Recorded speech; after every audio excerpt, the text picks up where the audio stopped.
IAS institute నిర్వహిస్తున్న all India scholarship exam pass అవ్వండి. 2 years ఫీజులో 50% మాత్రమే పే చేయండి. Welcome to Suman TV. Vikarabad జిల్లా లగచర్లలో జరిగిన ఘర్షణ వెనుక నిజంగా పట్నం నరేందర్ రెడ్డి ఉన్నారా, లేకపోతే నరేందర్ రెడ్డి అరెస్టు వెనుక ముఖ్యమంత్రి రేవంత్ రెడ్డి ఆదేశం ఉందా? ఎంసీపై మనతో చర్చించడానికి ఉన్నారు టీశాట్ సీఈఓ వేణుగోపాల్ రెడ్డి. వేణుగోపాల్ రెడ్డి నమస్కారం. వేణుగోపాల్ రెడ్డి, మనం నిన్న చూసినాం ఫార్మా కంపెనీకి ప్రజాభిప్రాయ సేకరణకి వెళ్తే కలెక్టర్ పైన అక్కడ ప్రజలు దాడులు చేసే ప్రయత్నం. ఈ దాడుల్ని కాంగ్రెస్ పార్టీ స్పష్టంగా నిన్న శ్రీధర్బాబు చెప్పారు, ఇవాళ కాంగ్రెస్ కార్యకర్తలు చెప్తారు, ముఖ్యమంత్రి కూడా ఒక దశలో దాడుల్ని ఖండించారు. నిజంగా ఈ దాడుల వెనుక బీఆర్ఎస్ పార్టీ కుట్ర ఉందా? నిజంగా నరేందర్ రెడ్డి పాత్ర ఉందా, లేకపోతే దీని వెనుక రాజకీయ గేమ్ అయినా ఉందా?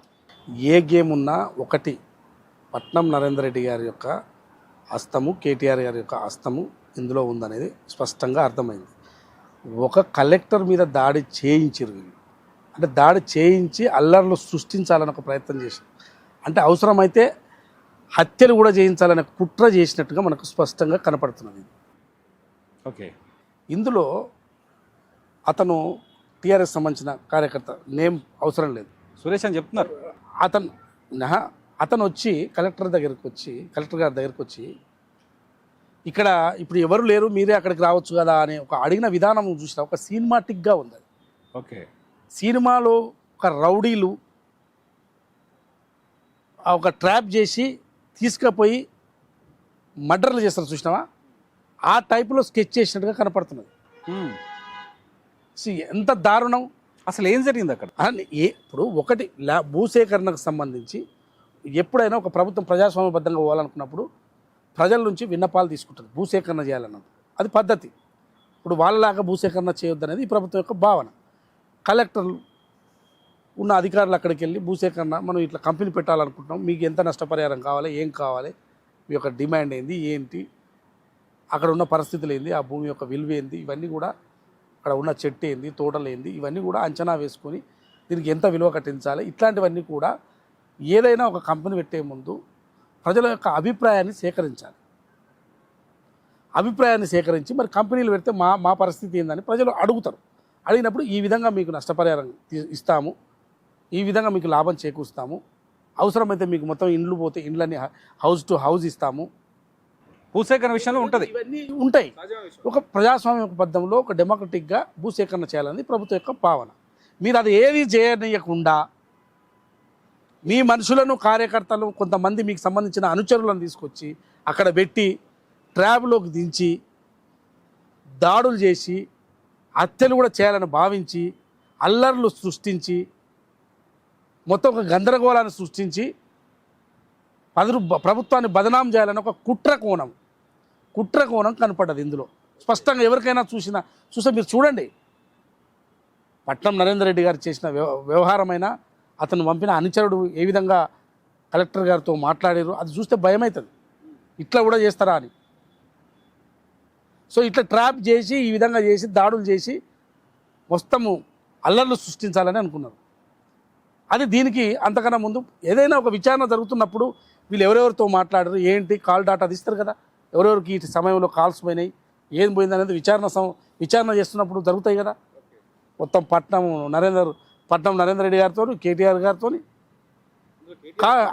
కాలు ఆయనకు మాట్లాడడం, ఈయనకు మాట్లాడడం ఉందని వస్తున్నాయి కదా, మనకు వింటున్నాం కదా వార్తలు, ఇదంతా జరుగుతుందని.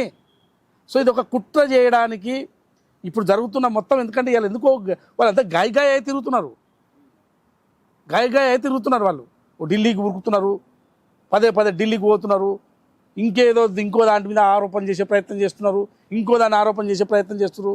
వాళ్ళ మీద ఏవేవో చుట్టుకుంటున్నాయి, మొత్తం చుట్టుముడుతున్నాయని, మొత్తం వాళ్ళు చేసిన అవినీతి అంతా బయటకు వస్తుంది, వాళ్ళంతా చుట్టే అవకాశం ఉంది, ఇది ఏదో జరుగుతుంది, విచారణలో మొత్తం బ్లేమ్ అయ్యే అవకాశం ఉందని చెప్పి వాళ్ళు ఏదో ఈ అల్లర్లు సృష్టించాలి అని చెప్పి ఒక గేమ్, ఒక కుట్రగా కనపడుతున్నది. ఇది నాకైతే స్పష్టంగా అట్లే కనపడుతున్నది. అసలు ఏం జరిగింది అక్కడ ఏం జరిగింది? ఇదే కదా జరిగింది, స్పష్టంగా కనపడుతుంది కదా. సురేష్ అనే వ్యక్తిని వీళ్ళు పురమాయించి కలెక్టర్ దగ్గర అర్థమైంది కదా పురమాయించడం అనేది. మీకు ఆ వీడియో చూడలేట్టుంది, ఇంకా మీరు చూడాలి మీరు వీడియో.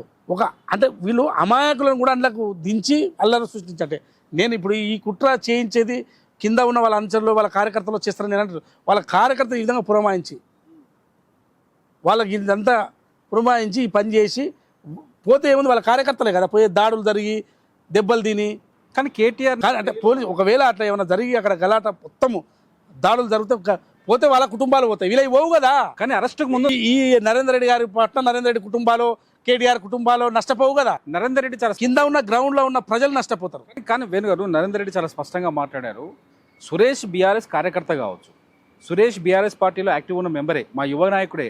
కాకపోతే ఏదైతే ఫార్మా కంపెనీకి భూసేకరణ చేపడుతున్నారో అందులో సురేష్ది కూడా 7 ఎకరాల భూమి పోతుంది, ప్రశ్నించడం తప్ప అని చెప్పేసి నరేందర్ రెడ్డి చెప్తున్నారు. మీకు అక్కడ ప్రశ్నించినట్టుందా, దాడి చేసినట్టుందా? విజువల్స్ బయటికి రాలే. ఎమోషన్ వచ్చింది బయటికి, ప్రశ్నించినట్టుందా, దాడి చేసినట్టుందా? ఎమోషన్ వచ్చిందని చెప్తున్నారు. ఎప్పుడే కానీ అభిప్రాయ సేకరణ చేపట్టేటప్పుడు దాన్ని ఎస్ఆర్నో మా యొక్క అభిప్రాయం ఇదని తెలియజేస్తారు. దాడులు చేయరు. అట్లా అనుకుంటే ఇక ఈ దేశం నిర్మాణం కాదు. ఈ దేశంలో ఇండస్ట్రియల్ ఉండవు, ప్రాజెక్టులు కట్టలేము, కంపెనీలు పెట్టలేము. అభిప్రాయ సేకరణకు పోతే దాడులు చేసి పొడవాడాలి, చేయాలి. ఏంది అది? ఎట్లా దాడి చేసిర్రు? ఒక కలెక్టర్ మీద వచ్చింది రాజకీయ నాయకుడు కాదు కదా. సో వాళ్ళ మీద అంత దాడి చేస్తే కోపం వచ్చిందంట. ఎట్లా వస్తుంది కోపం? సో ఇట్లా దాడులు చేస్తే ఈ దేశంలో ఏమైనా నిర్మాణం అయ్యేదా? ఏమైనా కంపెనీలు వచ్చేదా? సురేష్ కూడా వన్ ఆఫ్ ది విక్టిమ్ అని చెప్తున్నారు కదా. వాళ్ళు ఎట్లా అసలు కేటీఆర్ గారు నిజంగా ఎందుకు మాట్లాడుతున్నారు? వాళ్ళు ఎంత ఒక రాష్ట్రంలో పరిపాలన సరిగ్గా లేదు, శాంతి భద్రతలు ప్రభుత్వం అది చేయాలని వాళ్ళ ప్రయత్నం. వాళ్ళు ఇవన్నీ అల్లలు. కలెక్టర్ మీద దాడులు జరగడం చూసాము ఇదివరకు. లేలే వాళ్ళ కలెక్టర్ దాడి చేయాలనుకున్నా ఇంకేం చేయాలనుకున్నా తెలియదు. కానీ ఇవాళ అల్లలు సృష్టించేదో చేయాలి, గందరగోళం చేయాలి, ఇంకా జాగవ్వాలి. వాళ్ళకు ఇంకా ఎక్కువ చేస్తున్నారు.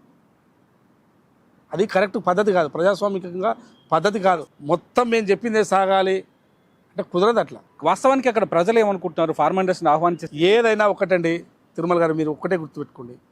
ఈ దేశంలో ఎన్నో ప్రాజెక్టులు కట్టారు, ఈ దేశంలో ఎంతో నిర్మాణం జరిగింది, ఎన్నెన్నో ఇండస్ట్రీలు వచ్చినాయి, ఎన్నో యూనివర్సిటీలు వచ్చినాయి. అన్నీ భూసేకరణ చేస్తున్నాయి కదా.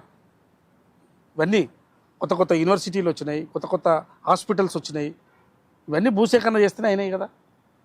సో ఇవాళ ఒక ఫార్మా కంపెనీ పెట్టాలన్నా, ఇంకో కంపెనీ పెట్టాలన్నా భూసేకరణ జరిగేటప్పుడు ఎవరికైనా ఇప్పుడు వాళ్ళు కట్టిన ఒడ్డు మల్లన్న సాగరు లేకపోతే వివిధ రకాల ప్రాజెక్టులకు సంబంధించేదో భూసేకరణ చేశారు కదా. చేసినప్పుడు ఎవరికైనా అది కొంత ఇబ్బందికరంగా ఉంటుంది. ల్యాండ్ కోల్పోతున్నామనో, ఇల్లు కోల్పోతున్నాను. కానీ సాధ్యమైనంత వరకు ప్రభుత్వాలు కన్విన్స్ చేసే ప్రయత్నం చేస్తాయి. వాళ్ళకు బెటర్ కంపెన్సేషన్ ఇచ్చే ప్రయత్నం ప్రభుత్వాలు చేస్తాయి. చేసినప్పుడు వాళ్ళు అప్పుడు కన్విన్స్ అయ్యి భూములు ఇవ్వడానికి సిద్ధమవుతారు. ఆ ప్రయత్నంలో భాగంగా ఇవాళ కాంగ్రెస్ ప్రభుత్వం చేయబోతున్నప్పుడు మీరు వెనకంగా ఉండి రెచ్చగొట్టి ఇట్లా పురమాయించి దాడులు చేయించి అల్లర్లు సృష్టించి గందరగోళం చేసి బదనాం చేయాలని ప్రయత్నం చేశారు. ఎవరు బదనాము? మొత్తం పోతే సామాన్య ప్రజలే, వాళ్ళ కుటుంబాలే దెబ్బతింటాయి. మనదేం పోయింది? మనం ఏసీ రూమ్లలో కూర్చుంటాం. మన నరేందర్ రెడ్డి అయినా ఏసీ రూమ్లో కూర్చుంటాడు, కేటీఆర్గా అయినా ఏసీ రూమ్లో. కానీ కింద నష్టపోయేది గ్రౌండ్లో ఎవరు? వాళ్ళు నష్టపోతే వాళ్ళకేంది?